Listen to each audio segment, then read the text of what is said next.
Welcome back, guys, to the Fitness Podcast. As always, I'm joined with Emily and Nathan, and we're also sponsored by Krisp Audio. Go check out. I mean, I'm gonna lie, people are still gonna use the code. We can actually drop the code somewhere, right? Nate, drop the code in the show notes. I actually think you guys should definitely use it, especially if you're in a corporate world and you've got loads of meetings and you want to use a coffee shop instead of using whatever is using around you. All you got to do is, like, Nate right now is in a co-working space and there's so much going on around him, but we can't hear anything, which is amazing. So, you know, you can use it, make the most of it. We'll put the codes down below. There's 3, so you've got plenty to go around. And let us know what your thoughts are on that as well. But I mean, it is literally the best thing that's come out since the menstrual cup. Can you hear this, by the way? I'm playing Spotify through. No, we can't hear it. No, we can't. Look. That's amazing, right? Yeah. Yeah. Here's the best thing. We just gotta get people on this. Can you hear that? Yeah, Now, a little bit. slowly, yeah. That's the microphone at the Spotify up loud. But you can't actually make out what song it is. You just get like a little. Mental. Yeah. That's the beauty of Krisp, by the way. We don't own it. We don't have any shares or anything like that. We just love the product, and this is what we're going to do. The products we love, we're going to start talking about it so you guys can use it, make the most of it, and then let them know we sent you there as well. Can you just explain the menstrual cup for women out there who want to save the environment whilst also put plastic up their vagina? I guess this will segue nicely into our discussion today as well, right? Yeah. I mean, there's gonna be 2 camps in this, and there's 2 camps within the females as well. I must say, it's the best thing that's fucking ever been invented for women. Yeah, of course, you save a whole lot of money because you invest in 1 cup for fucking forever. So you're saving. Usually. Huh? How long? Well, it's a silicone, so you clean it every time, right? You disinfect it and you clean it and you kill the bacteria, but you use it again. Explain like this, K-Mac. It's like a harder version of a condom flipped upside down and stuck up a vagina, and then all of the blood just catches and pools into the plastic cup, and then she pulls it out, and then she goes and washes it. Yeah. The question is, though, Em, is it ethical to put that on the draining board afterwards next to your knife and fork? I don't think you put it next to it, if I'm going to be honest. But okay, just to get back, because I'm so pro it, right? Yep. You save money. It's a huge expense. You guys never realize what a huge expense it is for women to have like reproductive years. So even woman period is expensive, right? Like, you think about it, everything you potentially end up I realized until like men, we don't spend as much as we think, like, you know, things like makeup or that. We don't do any of that kind of stuff, right? Women will spend way more on that, like skincare, for example. It's a $1 billion industry run by women, basically. Where men, we don't even care about skincare. Sometimes men don't even wash their face. Like, I don't think I've washed my hands in years. Oh god. So obviously you have the expense equation, which is, you know, I think a cup is like what, £10 or something, like, which you probably pay every month at least to, I don't know if you get tampons or pads or whatever. And then obviously you got the environment, so there's less shit coming out. Like, oh my god, like the things that people, let's not even go there, what people put down the drain.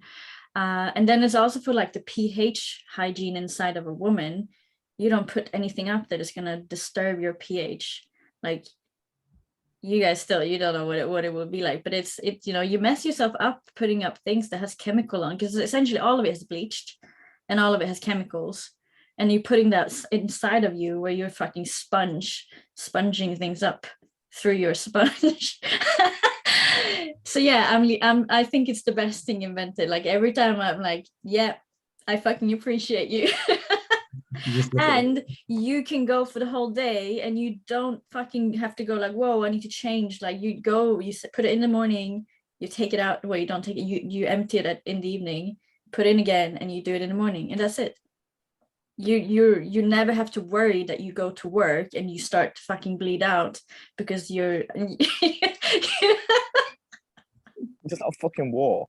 you guys don't know, because you've never had to experience like, oh shit, I'm going to work and if I don't have a heavy flow, so I've never had that issue, but I know so many women that would go, holy fuck, and now they have to either go home because they didn't have anything extra with them, or they have to leave a meeting, because like when you start to bleed, it's like it's not very nice. So yeah, you guys, you don't know what you're missing out on. I cut my finger once and it didn't stop bleeding for like 30 minutes. Yeah, so you probably know what it feels like. Exactly what it feels like. Wait, is that a specific brand you're a big fan of? Like, shout them out. They may listen to this. Mine is called Organic Cup. That's it. There's so many out there. Like, there's so many. Who's the founder? I remember. No idea. I remember when you first got that because I was with you when you ordered it. Yeah. And I was like, what are you doing with that thing? Yeah, but it was really frustrating, like the first time, because you need to learn how you put it in, because it becomes vacuumed, right? So it needs to open. The instruction manual and all that kind of stuff. Did they show you how it's done? And I'm guessing it must be some sort of like leaflet or something. Yeah, and like my flatmate, she got hers before mine, and she's like, no, it's easy, mate. And she's like, you do this, and then like it doesn't work. So the first month it was like really frustrating because I didn't quite understand how to make it work. But now obviously it's like a skill like anything else. I just know how to do it. So it's bulletproof.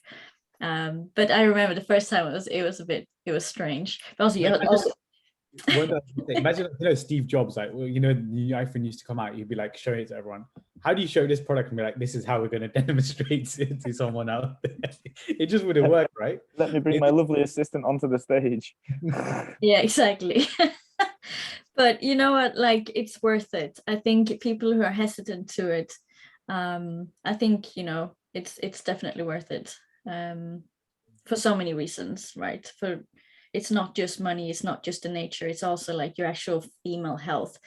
Like if women are suffering from getting like thrushes and stuff like that, well, it can be because you're using chemicals that you shouldn't have inside of there.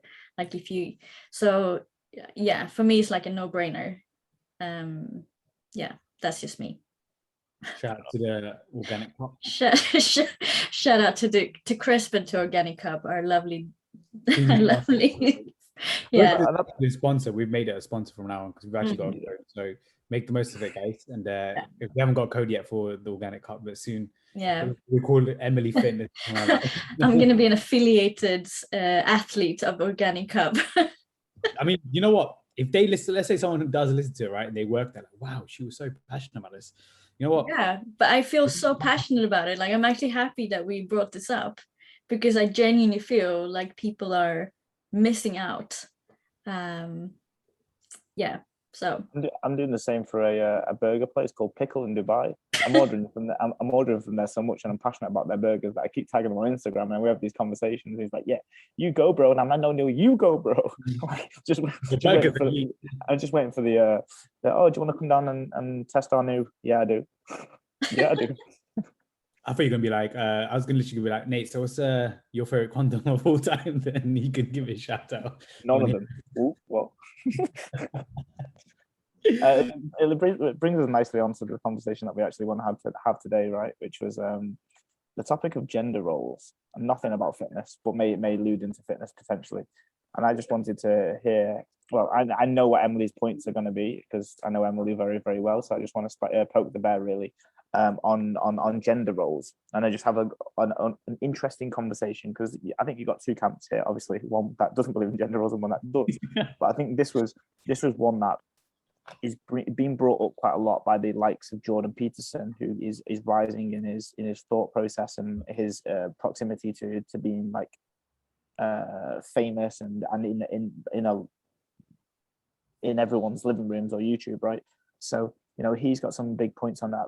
There's some videos of him just destroying feminists on YouTube, but then also backing it up with clarity of why there is particular gender roles based on physiology and environment that we have. So I'm interested to hear Emily's point on whether gender roles, if she thinks that gender roles exist, and I'd like to have a conversation with that too. So what do you think, Em?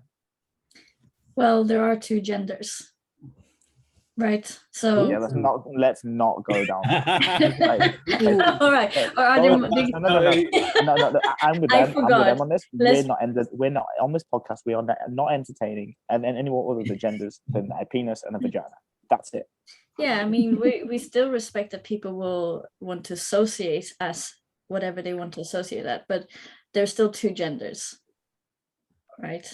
Emily started with all the smoke today. Go on. All the smoke. No, but it's kind of funny. I mean, because I look at myself, and then I look at myself being a woman, and I look at myself as where I am in my life, and like how I communicate and what I stand for, and what I'm willing to take or whatnot. Like, I've been personally called a tomboy and a bitch pretty much all my life, because I have a high power, like I have a high energy essence to me, and I take what I want and I work for it, and I'm not scared of standing up for what I believe is right, and then question even people maybe in more so quote unquote power. I've never been scared of questioning these types of people. So I've always had to deal with the whole thing about, oh, but you're bossy or you're a bitch, and taking being a woman in a gender industry that's been more male like, it's been in a way difficult, because it's like, how do you, and I still actually to this date struggle with it. I don't know how to position myself always, because I can come across very strongly, but then people think that, oh, she's just fucking annoying, right? So it is interesting, but when it comes to the question, yes, there are genders and there are gender roles, but I think the roles, as you said, they're more physiological. Like, there are certain things that men will excel in, and we have to accept it. Doesn't make them superior. It just makes that they're more fittable to do that, right? And we can't take away that the woman is the child bearer and the one who's going to give birth and nurture that child, and she's responsible for the child's survival in there. Like, we can't actually just go like, well, no, there is gender roles, right? But then there is still a lot of inequality in this world, and roles that could very well be led by women are not. And then so yeah, so I'm not a feminist. I've been called a feminist. I mean, maybe I am a feminist, because I don't even know what feminism is right now, because there's loads of terms and meanings to it nowadays, right? Exactly. Like, I would like to say that I'm a feminist, but I'm not one of those like fanatic ones that think men are shit. Because like, and I'm not the one like not shaving myself under my arm just to prove a point that I'm not that type of feminist. I mean, if I don't want to shave my legs, I won't. And if I don't want to shave my, I mean, it's they're actually there. We can do another shout out, but like lasered, so like there is no more hair growth. But but that's not, it's regardless of the conversation. I don't know what a feminist is today. I think I can be seen as one, because I think that women should take more space, and they should have more space, and they should have voices that are heard. And if that is feminism, then yes, I am a feminist, but I'm not here to say like men are worse, or like who's superior, who's inferior. But I agree, like, there are gender roles. Why would we take away gender roles? Like, we have all a part to play. It's like being in a team, right?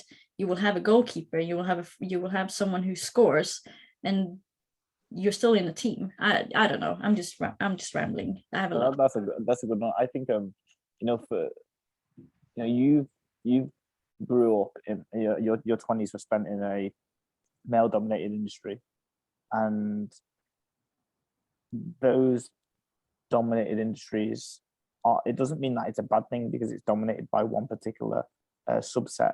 Now, it does mean that there will be certain characteristics of that environment that probably won't play out to everybody's strengths, whether it's the egotistical, banter-driven, like laddish culture that generally operates in like a personal training space. It doesn't mean it's bad. It just means that that's what it was when the high majority of people are of that same type of influence. And then when you get someone that is not part of that type of subcategory, it's like if I went into, something like, like tourism, or I was going to go and work on an Emirates cabin crew, like I would be the outsider, or I wouldn't be part of that crew, because that's 90% females, all living their best life doing whatever they're doing. And like, I would be the outsider in that particular environment, because that environment is suited towards, it's molded by the people that are in it. But we have to consider that, and this is probably my point, is that we have to consider that physiologically and emotionally, we are different based on the constructs of our being. It doesn't mean that it's impossible for each gender to fit into a specific category of career or role. I think any job can be suited towards a male and a female. Whether that characteristics of that job or the demands that it has molds to you as an individual will be the biggest thing out of all of it. Like you might be a super caring person, but if you're in a role that requires logic, objective thinking, and mathematics, but you're a very emotional person, you're not going to do particularly well at that given job compared to someone that would fit those characteristics. So that when then you look at something like nurses, or you look at something like childcare, predominantly this is molded by females because of their nature to be more motherly, more caring, and more thoughtful, whereas guys are brash, logic, and really like kind of like objective. And we don't have a caring nature to us from a inward sense. Like some of us have that personality, but like because the females have that mothering nature, it bodes well to that particular thing. Doesn't mean they can't do it well, doesn't mean they can't do it great, but they arguably won't be as good as someone that has those characteristics already. But don't you think it has little to do with nature nurture as well? Like men has never been required really to have those characteristics. So therefore, is it something that's been taught? Or is it something that is physiological? Like, because we can go and then look at tribes, right? Where there are tribes where they don't even know the fathers, and everyone will treat the kids like the same kid, and everyone will take responsibility for the whole tribe. And so I don't know, is it nature nurture? Is it because we've been so conditioned by generations in our DNA now that this is what we believe, it's the truth? I don't know the answer to it, but it's a good one. I think the conditioning nature is really important. Like I think most of it is conditioning, but I think we can't say that conditioning doesn't matter to make it wide open. I think at this subset, this moment in 2021, the conditioning for most people is X. In the next 20 years, because of the role of people being more open about their mental health, taking different roles and exploring what it's like to have a career in, like, you know, look at exactly that. People are coming into our industry, you know, we've dealt with them all of the time, these people that are moving from corporate jobs into more caregiving roles, like being personal trainers, online trainers. They're almost like switching the game for that subset of individual females coming into the personal training industry, online coaching industry, and making a name for themselves, but also making a space for themselves. So in the next 20 years, the same conversation that we're having now will have different conditioning, which will then lead to a different conclusion. So I think that at this given moment in time, that those nature roles or those nurture roles can be separated, and we can say at this given time, this is what we see. And then the probability and the percentages of each thing that we do as males and females will then change over time when the confines and characteristics of what a male is versus a female actually change with the times as well. And now when people don't even want to associate to a gender, it's going to be interesting what it would look like in like 100 years or 200 years, right? I think it'll flip around as well. Like, I think eventually people will be like, okay, this doesn't make sense. This is like, you know, it's like a cycle, right? It will always come back. I think right now we're in a really good position, male and females, and obviously other genders. We live in a really, really good time now, right? If you think about it. Now, it may someone else may be like, what do you mean? But if you look in history, where we were in history to where we are now, like if you think about women are CEOs nowadays, that was never done like 50 years ago, potentially, right? So if you look at what's going on in terms of like actual progression, I actually think there's a lot more progress right now in 2021. There's always going to be periods where, you know, there's not going to be a lot of equality. There's things that are going to be like, there's going to be things that are going to be really, really unfair at times. But generally, I would say if you look at it from a graph perspective, it's still on the rise. Like there's actually things opening up for women. Things are, even for men, right? There's different things happening nowadays. You know, we spoke about mental health there. Nathan just mentioned that like men are now talking about mental health more than ever, in my opinion, compared to maybe 20 years ago, you know, maybe even 50 years ago. 50 years ago, completely no one talked about it. You literally just like, you drank instead. So, you know, you've seen it from those stories and stuff like that. So I think in that sense, you know, a lot more, society is a lot more open compared to what was happening maybe, you know, let's say 50 years ago, forget even 100 years ago, 50 years ago. But I want to go back to like what Emily mentioned about like, you mentioned you called a tomboy and a bitch. Who was that from? Like what sort of subset was it from usually? That to me is also quite interesting as well. Well, I had a lovely ex boss who he interviewed me for the same reasons pretty much that we speak about today, or like women in this industry. And one of the first things that he said, well, Emily, you're like a tomboy. I'm like, what do you mean?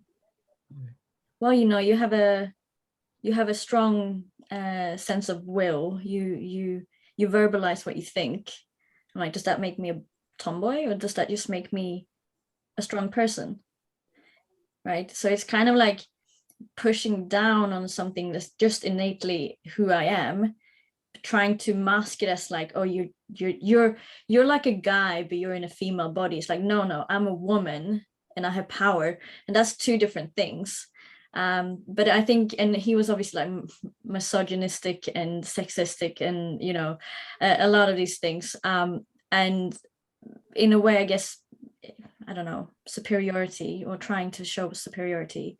And the same with like feminism, but I think that could be also ignorance, right? When someone just said, oh, you're feminist, it's a little bit of ignorance. Maybe you don't actually know what it means to be a feminist. Because again, like in this day and age, when everyone is everything, and you think that, oh, you fit into something, then you have to be boxed into something.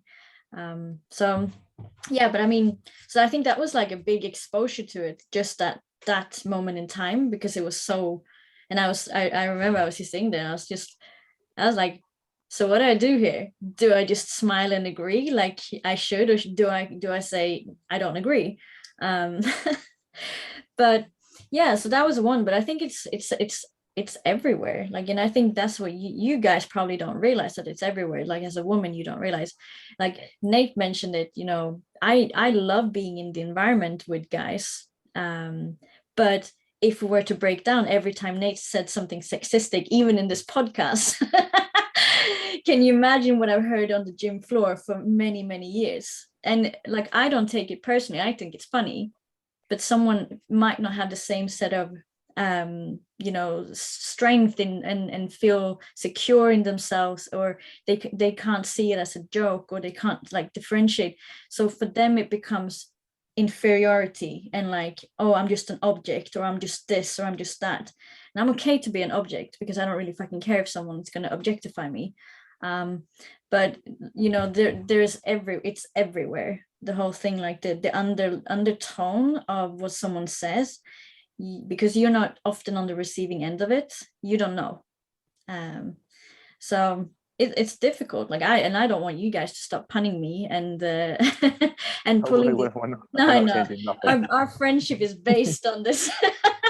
So but you know what I mean? So it is very difficult, and then it's also hard for me to sit and talk about it, because I'm me, and there are many women who are not like me, meaning that they will feel maybe unsafe, because it comes back also to the whole thing about safety and the feeling of being safe. You guys, and I'm reading an awesome book actually, which was given to me for a long time ago. It's called Why Women Talk and Men Walk, and it's a relationship book, but it's really interesting because it talks about our deep rooted why we react the way we do, and women react based on fear, and men react based on shame. And men, and the reason why we have disconnected relationships is because we don't understand that we are actually wired differently, and we will then react differently. So women often will react based on a sense of fear, and men will often react in a sense of shame.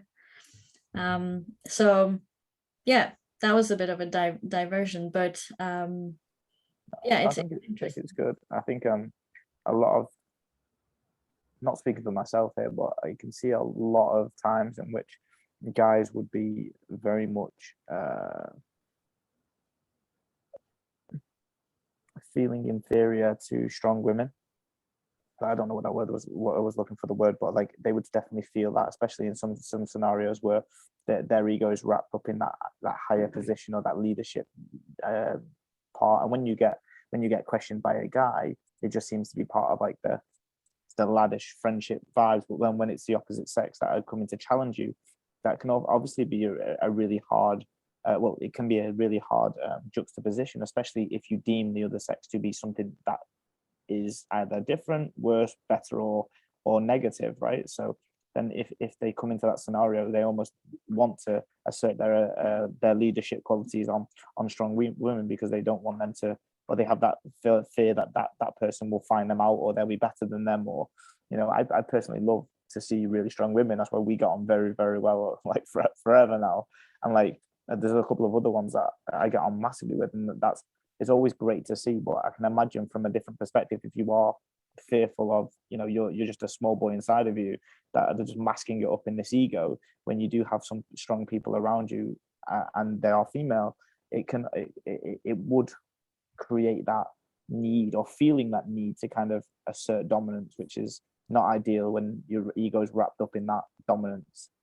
And that's where that comes from, right? Because people act and react in double down in situations when they probably should just shut up and say nothing. Yeah. So just go back to that like sense of fear and shame, right? Because if I am a strong woman and I make success of my life, and I have a man next to me, and if he doesn't feel like he is someone who can provide for the family, it will cause disconnect between the relationship. And it happens on a subconscious level as well. Not very many people are aware that they're driven by shame or fear. Like we just react and we don't know why, and things happen and we don't really know why. But then a woman then, and I mean, I recognize this in myself in my past relationship, I would lower myself from the fear of being left and being alone. So I would lower my greatness and my ambition so that I wouldn't be alone. I've seen it in my parents. Like there's been often times in my mum and dad's life where my mum, they flip-flop through the years. So for one part of my life, like when I was growing up, my mum went back to university and my dad was the provider. And then as I got a bit older, my dad went back to university and my mum became the provider, and they flip-flop in roles. And you could see the dynamic change in terms of like the actions that my dad was doing in those times was very much like, he didn't like that he wasn't the person that was providing the financial income from the place. And so therefore he doubled down on the things that he could do, whether that was dinner was on the table by 6 p.m. every single day. He was doing all the other stuff on the jobs that he could do. But I feel like, you know, I seen that growing up as well, that provider role acting subconsciously, because I don't think he believed or really cared. Logically, he was like, this is what we're doing to provide a good life for Nathan.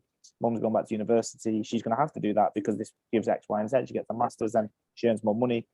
But that's logical. But then emotional is a different story altogether, isn't it? So I definitely seen that play out, and I know that it would. So if I had a partner and they were earning twice what I was earning, and I've had that before actually, and I definitely felt inferior. I felt like I was not good enough to sit at the table, you know. And it's like, you know, it was very much a weird position, because I didn't know why I was feeling what I was feeling, and I didn't not agree with what was happening, because it was great to be on the receiving end of dinners and like people get paying for stuff, but at the same time there's this conflict inside that was like, you should be doing more. And I don't know where that came from, and the conditioning, and I don't even know, right? And on the flip side of that, your shame triggers her anxiety. So now she's scared that you're going to leave her because you're feeling ashamed about not being the main provider. So our fears and our shame, they're actually triggering each other. So then what is the option? Like, do you both just settle at the same pay packet, or how do you get over that? like if you get £100 more than me, do you have to like just put it in a savings bank between us? Just don't let each other know how much you earn. That's it. Well, no, I don't think so. I think it comes from recognizing that this is how we're wired, but then also putting on some like binoculars and seeing things from two different perspectives, right? To appreciate that you feel fear, and your biggest fear is to be left alone, and therefore you react when I am distant or when I do these things. And if I can appreciate that your you don't feel adequate if you don't do XYZ, then maybe how we communicate with each other based on those, it will be a lot easier, right? And then building a level of, I guess, just understanding and connection. And then understanding that if we have triggers, how do we then like diffuse the triggers when they arise? So it's tricky. There'll be probably one or two scenarios that you'll hold dear to your heart, that you become a provider, right? So like, I don't know, like I remember one time that I was so adamant that I needed to pay for the same Sainsbury's shopping, because that was like, for me, that's the thing. Like that's, I've seen my dad do that, I've seen my mum do that over time. Blah, blah, blah, blah. Whether you go out for dinner and someone pays for a glass of wine or dinner never really cared for me, but the Sainsbury's thing was like the thing where I was like, I'd run in as we're getting the shopping and she get the shopping, and I'd put my card in front of her, even though I couldn't afford it. I will always pay for it on my Amex, and then be able to say that I did it, right? And that made me feel that sense of like equality. So it's really weird looking back, because I've never thought of that, and it's not affected my life in any way, shape, or form. Apart from that relationship never went anywhere, but it was more like that was interesting to play out. What about now? Let's say if you did, you spoke about like, let's say someone who's earning, let's say twice the amount you are right now, you met her, all that kind of stuff. How would you feel now? Like, let's say, would you still feel the same way, or would you feel like, what, I'm in a different position, I'm a lot more content with myself and so on? It's difficult, because I think, let's say for example, if I was with someone now who earned double what I earn, I think we'd still be both at a place where if we tapped our cards, we wouldn't matter. Yeah. Like, so it's different to being on the breadline or having minimum wage and then someone earning double minimum wage, because that's great. That would be like sink or swim effectively into that scenario of emotions. But where I'm at now, like I can provide, and if she's double providing, then it's just like Gucci bags and fucking Prada handbags. It's like, it's not really like the shopping or you buying dinner on a Friday night, because at the moment in time I can't really relate to that, because it's fine, if that makes sense. But that's still only thinking logically, though. We don't know what the emotion will be. Oh yeah, no, but I would logically, my brain goes, I would equate the fact that someone's earning double to success, mission, purpose, drive, and ambition, and they're really attractive to me. So I would associate actually that with being a massive positive. It's one of the things that I look for outside of attraction and being like really good looking, is like, are you driven? Can you wake up in the morning and get your shit done? Do you like what you do? Are you funny? And do we have a good life? Like just general chit chat and stuff like that. Can you have conversation? Those things are like, for me, like uber attractive. So if someone was like having double money because they did those things, then I'd be like, logically, I would be fine. Yeah. Because I associate that with greatness and attraction and stuff like that. So maybe I'm in a completely different space than I was 6 years ago. So yeah. But I think that's it as well, like just recognizing that and go, actually, I can see past it being the end of all and go beyond what does it actually mean for that person to be earning this much. Well, it means those qualities that I actually attract or find attractive, and then also maybe you can like work your way out of it. Well, just being content with it then, right? Or you just like, actually I found someone that I wanted, didn't really matter about the money, because the money then is just a byproduct, right? If you think about it, because it can still be all of that and you still could be earning the same amount as you as well. You'd be like, still matters, it's still the same thing, right? So it doesn't have to be double, it just could be even if it's like slightly below, you're still like, it's still quite cool, because you're still seeing all of those qualities come through on a day-to-day basis. But also in terms of those qualities, you don't see many people that have all of those qualities that don't earn a decent earning anyway. So I mean, that's just the things that I would associate it with. But it's very, very interesting. What was I going to move on to now? But I think, can I just end that one? I think that also comes down to the relationship that you have to yourself, because you're not going to get triggered by anything that you don't get triggered by, right? Mm-hmm. So if you worked on yourself and actually are really content with who you are and what you bring to the table, then whoever comes into your life, they're just going to be added to that, right? Because you're already content. So I think these disconnects and these feelings of inadequacies or the fears, maybe they are deep rooted, right? even though I've learned to really enjoy my own company and I love who I am and what I bring to the table, I'm still sure there is a little girl inside of me that will feel the fear of abandonment at some point if I get too attached to someone, because it's a real thing that could happen, right? As soon as you put yourself on the line, there's a little bit of uncertainty. There's something that can be taken away from you. And that I don't know how I'll handle. I don't know. All I know now is that how I feel in myself, whatever comes into my life is just going to add to it. So yeah, it will be so interesting. Yeah, because on top of that as well, like when they say one of the biggest things that disrupts relationships and is the cause of breakups is like financial squabbles or worries, right? Yep. So like even what we've just broken down there, we've come to finances from actually just talking about gender roles, and as opposed to talking about finances, right? So you reroute that back, and you're like, oh yeah, well, if we don't actually sort this thing of like understanding, being comfortable within yourself, being able to the awareness of being able to whether you want to be the provider or whatever that even means, or being comfortable with someone else being a provider. On top of that, then that becomes the financial squabble. I imagine there's so many relationships that have been like kicked out or moved over because they couldn't understand each other when it came down to this scenario of like the roles that they play. And like I would urge anybody to not that I'm a relationship advice guru, because I'm not, but that you have to speak about finances as part of a relationship. You have to. Yeah, like I think there's really clear really clear research on the fact that if you don't speak about finances, you almost like setting yourself up for a relationship that it doesn't last. But also, let's just take, I mean, I agree with that. But let's also look at other things that are important and not just put all the fuel into, if it's the person who brings in the finances is the superior one, that like, let's bring some power into all the other things that also is to provide for the relationship. Right? I have nothing wrong with stay-at-home moms or dads. Like, they are doing an amazing job at making it work for someone who does bring in the money. I mean, I probably have a stay-at-home man at some point, you know. Yeah. I probably need one. but but you know, it's the thing, like, but that doesn't make that person any less. That actually makes it all doable.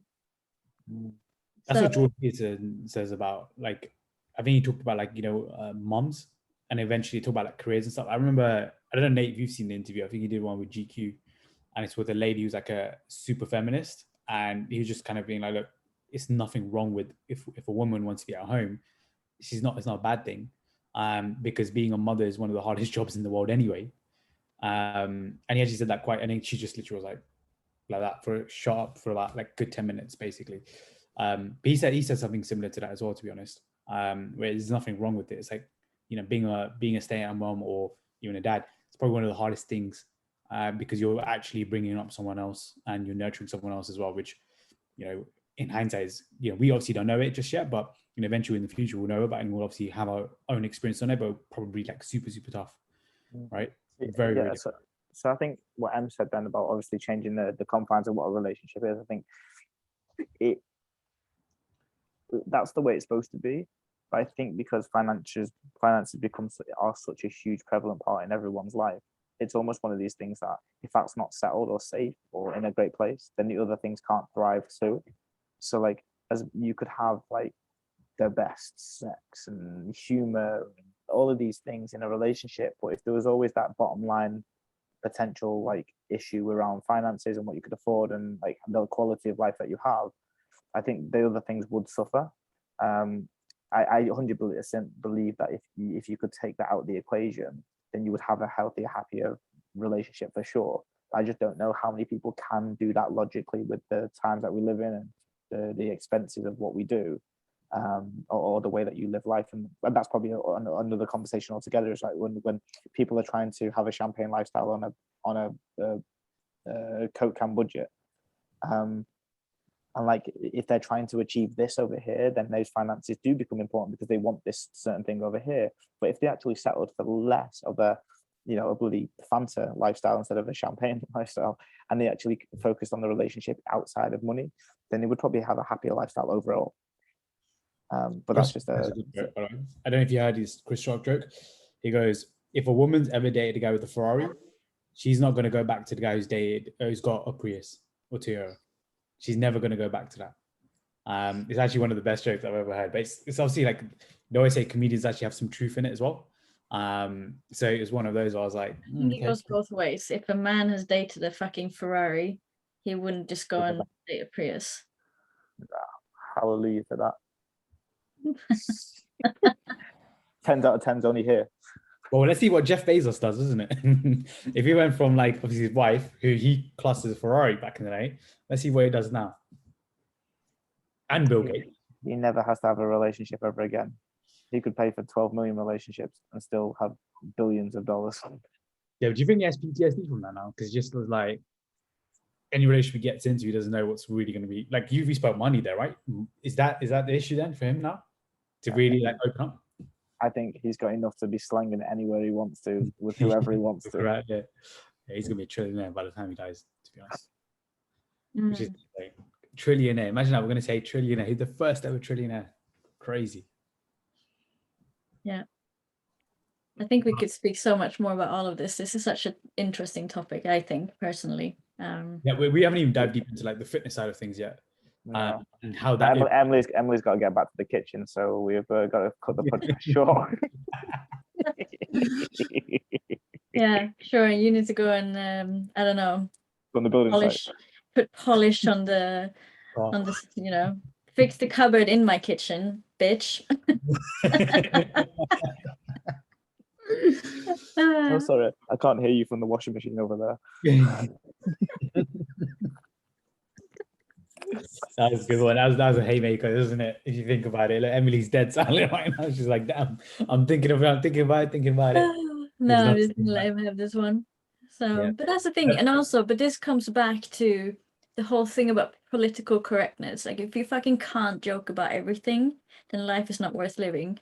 So, yes, while I think sexism is a terrible thing, we still need to be able to joke about it. And I don't know where we draw the line. But I think that's up to everyone to go like, hey, if I were truly offended by what Nate says, I would take him to the side and take my responsibility in letting him know that I'm being offended. I'm not just going to be in this angry woman who thinks that all men are shit. Like, it's actually my responsibility to go and express to everyone how I want them to treat me if I'm the one who gets triggered by it. So, yeah. You've only done that once, so I'm doing all right. Well, our relationship has lasted for how many years? Maybe 6? Oh yeah, a long time. It's a good one. Yeah. All right. Until next time. We're back part 2. We'll discuss probably the fitness industry and how gender roles have obviously evolved, in my opinion, over the last like 20 years. I think it'd be quite cool. Yeah. Get back to the kitchen.